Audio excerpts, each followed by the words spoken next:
Storytime, je vais te raconter l'histoire de Peter. Et non, bien sûr, ce garçon ne s'appelle pas Peter, mais je vais t'expliquer comment Peter s'est fait virer d'un bateau de croisière. Je trouve que c'est un bon concept de te raconter en fait ce qui se passe dans la vie de mes collègues de travail pour t'éviter tout simplement de faire les mêmes erreurs si tu décides de travailler à bord d'un bateau de croisière. Peter, c'est un garçon qui est extrêmement gentil, il est originaire d'Afrique du Sud, je ne te dirai pas sur quelle compagnie il a travaillé, je ne veux pas de problème. Et Peter, c'était l'assistant du directeur de croisière et son rêve, c'était d'être directeur de croisière dans cette compagnie. Malheureusement, Peter, il avait un problème d'alcool, sauf que, Dieu merci, ces différents capitaines lui ont toujours pardonné parce qu'en fait, il n'y avait pas forcément de problème grave. Il n'avait pas été alcoolisé devant les clients, il n'a jamais été en retard au travail, mais on savait qu'il avait un problème d'alcool.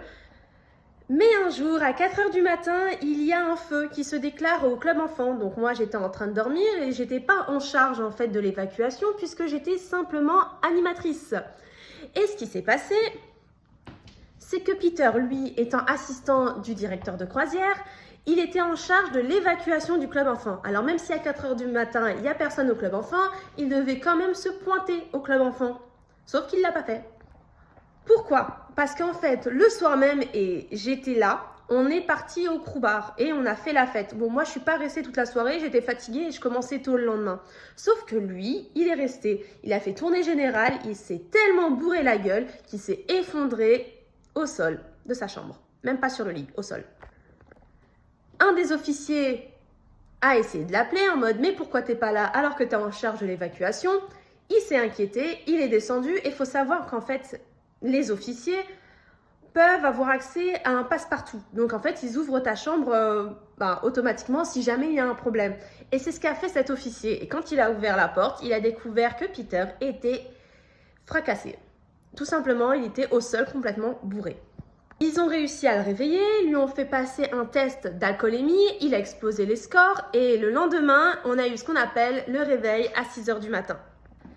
Et le réveil à 6 h du matin, pour l'avoir moi-même vécu parce que, voilà, je te laisse regarder la vidéo qui parle de ça sur le renvoi d'un bateau de croisière, je ne suis pas fière.